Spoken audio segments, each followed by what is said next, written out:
On July the 29th, 1981, the whole world watched keenly what was happening in St. Paul's Cathedral, London. On that day, the wedding of Charles, Prince of Wales, and heir to the British crown, to the young aristocrat Diana Frances Spencer, was celebrated. Only one guest in the large nave seemed oblivious to the celebration. Precisely the woman who had been with the groom the night before, Camilla Parker Bowles. Camilla was certain of the Prince of Wales's love for her, but she was resigned to being the other. She knew perfectly well that she could not be more than that. She was married and Catholic, and that the marriage to Diana was a charade to ensure succession.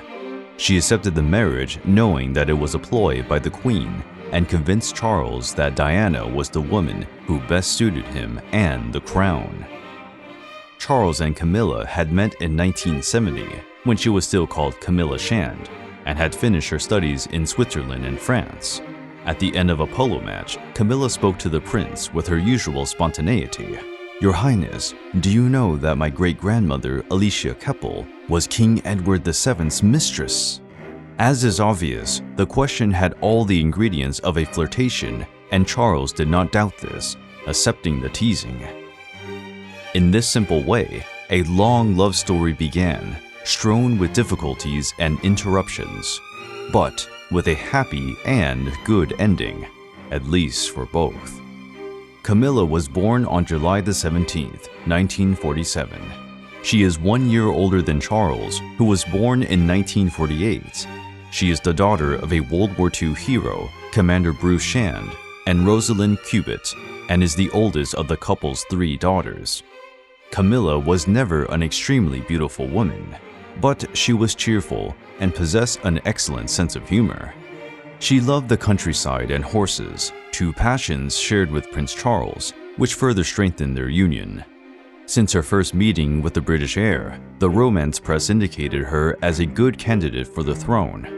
However, the relationship was not accepted by the royal family because the prince had to marry a virgin and Anglican woman of the English aristocracy. Camilla did not have these conditions. She was a Catholic, which made the marriage impossible since the monarch of Great Britain is the head of the Anglican Church. In 1971, Charles joined the Royal Navy on orders of his family. He tried to keep the relationship at a distance, but it all went down the drain as Camilla was about to marry another man in a Catholic ceremony. In 1973, when she was 25, and convinced that her relationship with Prince Charles could not succeed, she decided to accept the marriage proposal of Major Andrew Parker Bowles, a love from her teenage years. She severed her romantic ties with Charles, although they both remained friends. The prince was godfather to Camilla's eldest son, Thomas Henry Charles. Camilla's relationship with her husband was quite troubled. The two were unfaithful, especially him. It is difficult to know at what point the two got back together. Perhaps the likely date is 1979, when they met again at a party and danced all night. Charles asked her to split from her husband, but she refused. She did not want him to step down as successor to the crown, so they officially became best friends.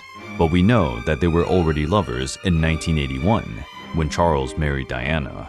And it did not take long for the Princess of Wales to discover her husband's betrayal. Shortly after the wedding, during a shower at which both were present, Camilla reportedly asked Diana, "All the men in the world are in love with the Princess of Wales. What more could you want?" Diana replied, "My husband." Diana knew that Camilla and Charles were friends, but she never felt secure about their relationship. Even when Camilla tried to get close to her, the princess knew that there was something between the two, and that it wasn't just friendship. The Prince of Wales and Camilla were married, but that didn't stop them from having an extramarital relationship. In interviews given in the year 1995, Diana stated there were 3 people in this marriage, so things were a bit crowded. Soon after the wedding, the differences between Charles and Diana became evident. Diana liked city life, dancing, rock music, felt an enormous sense of boredom in the countryside, and was quite far from being considered unintellectual. Charles was an art lover, enjoyed the countryside and the outdoors, was a reader, and an excellent conversationalist, qualities and predilections he shared with Camilla, but from which Diana was far apart. Their marriage was doomed to failure, especially since Diana did not want to endure a three-way marriage. In his defense, Charles claimed to have resumed his affair with Camilla in 1986, but Diana asserted that she caught Charles red-handed several times, twice on their honeymoon, when he was in the bathing house and talked on the phone with Camilla. And also when she noticed he was wearing a pair of cufflinks with two letters C on them, and a symbol similar to Chanel's, a brand Diana refused to wear because it made her remember the cufflink. Charles and Camilla also used the nicknames Freddie and Gladys between them. As a result of her husband's betrayal and rejection, Diana developed a severe bulimia problem, needing psychological help to get better. In 1984, with the birth of Prince Henry, the couple experienced the best phase of their relationship. They had never been so close, according to Diana. 2 years later, the heir to the throne met up with old friends again, especially Camilla. In 1989, Diana finally decided to confront Andrew Parker Bowles' wife about her relationship with the prince. The conversation took place during Camilla's sister's 40th birthday party, to which Diana had not been invited, deciding to make a surprise appearance next to her husband. In the book, Diana, Her True Story, told by herself to journalist Andrew Morton, the princess claimed that Charles spent the whole way bothered by her presence. When they arrived at the party, Diana made a point of not kissing Camilla on the cheek as usual, limiting herself to a handshake. This was the first step in the estrangement between the two. In the same interview, Diana says that Charles and Camilla disappeared hours later. She decided to look for them on the second floor, even with several people trying to stop her. The princess found the two talking to another man, and she decided to join in. She asked Camilla if they could have a conversation alone, in a private room. Charles was terrified, but could do nothing about it. Diana also stated that she felt terrified by the situation, but remained calm the whole time. As they sat in the armchairs, the princess said, "I know what is happening between you and Charles, and I want you to be aware of it." Surprised, Camilla tried to deny it, but quickly admitted the truth. When confronting Diana, the current Duchess of Cornwall said, "You have everything I ever wanted. All the men in the world are in love with you, and you have two beautiful children. What more do you want?" The princess was unmoved and replied, "I want my husband. I'm sorry. Somehow, this must be hell for both of you. But I know what's going on. Don't patronize me like I'm an idiot." As they left the room, Charles wanted to know what had happened. When they got home, Diana cried like she had never cried before. The next day, she told her husband, "Darling, I know you are wondering. It's no secret, you can ask her." In her circle of friends, the princess also confessed that she had never believed that the romance between Charles and Camilla was over, and yet she preferred to delude herself about Charles's feelings. "In my sheer immaturity, I thought he was in love with me," the princess said. Although Buckingham Palace tried to hush up the situation, it was not possible to keep the estrangement between the Princess of Wales a secret. Beginning in 1987, the British tabloid press started reporting on the inevitable marriage crisis between the heirs to the throne. In May 1992, rumors of a separation emerged. And suddenly, what nobody expected happened. The relationship between Charles and Camilla emerged in a transcript published in the Australian magazine New Idea of a telephone conversation between them on December 18, 1989. The duration was 6 minutes, but British newspapers only published one excerpt, which quickly made its way around the world. Camilla said that Charles was very good, to which he replied, "Oh, stop, I want to feel my way along you, all over you, and up and down you, and in and out." Charles continued, "Particularly in and out." Camilla finished, "Oh, that's just what I need at the moment," and the conversation continued in this vein. Charles had a great need for maternal affection, perhaps more than sexual love, and he found this kind of love in Camilla, which he couldn't get in Diana, mainly because of her age. Charles also lacked self-confidence and always wanted to get approval.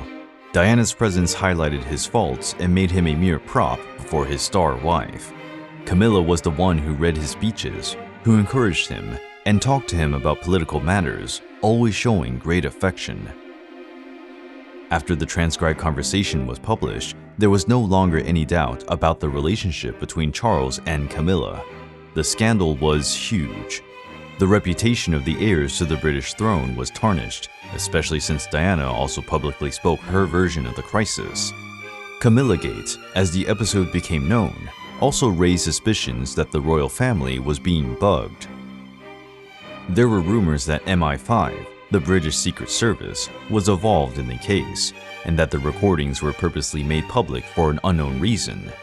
After all of this, it was necessary to end the situation.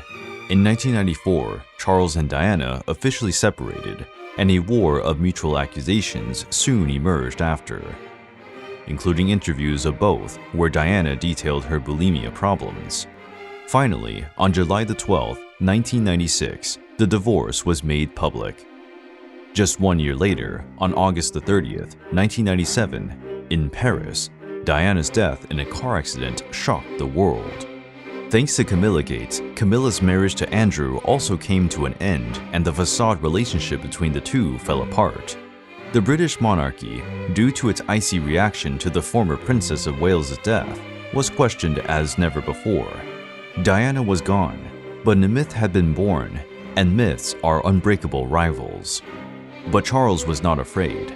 Little by little, Camilla appeared in official acts, but nobody thought a new marriage was possible.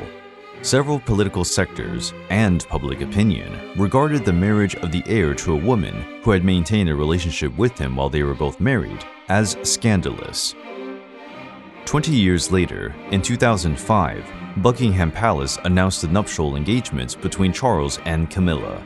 Camilla would receive the title of Duchess of Cornwall, the Royal Highness treatment, but would never be called Princess of Wales, as a sign of respect to Diana's memory. The ceremony took place on April 9, 2005. Only a few people were invited, and this is Diana.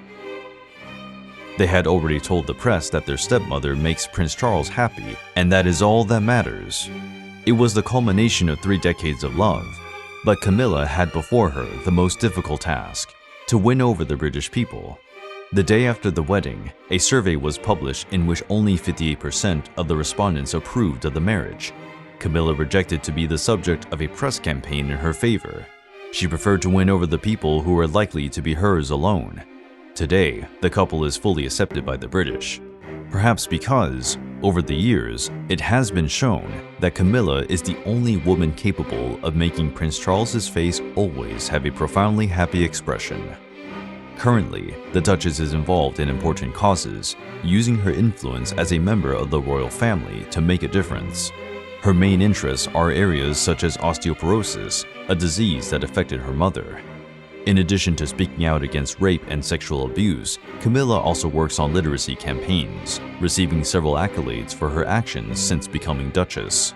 Today, Camilla is 73, and Charles is 72, and they live healthily and happily in Clarence House.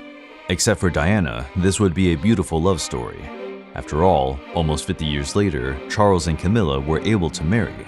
But Diana existed. Did the end justify the means?